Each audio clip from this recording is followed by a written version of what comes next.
صلوا علیہ وآلہ۔ صحیح بخاری حدیث نمبر 117۔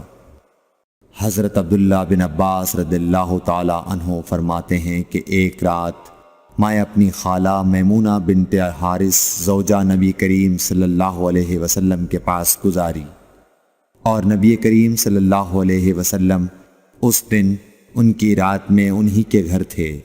آپ صلی اللہ علیہ وسلم نے عشاء کی نماز مسجد میں پڑھی، پھر گھر تشریف لائے اور 4 رکعت نماز نفل پڑھ کر آپ سو گئے۔ پھر اٹھے اور فرمایا کہ ابھی تک یہ لڑکا سو رہا ہے یا اسی جیسا لفظ فرمایا۔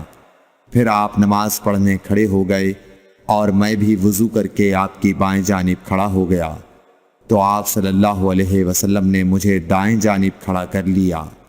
تب آپ نے 5 رکعت پڑھیں، پھر 2 پڑھیں، پھر آپ سو گئے، یہاں تک کہ میں نے آپ کے خراٹے کی آواز سنی۔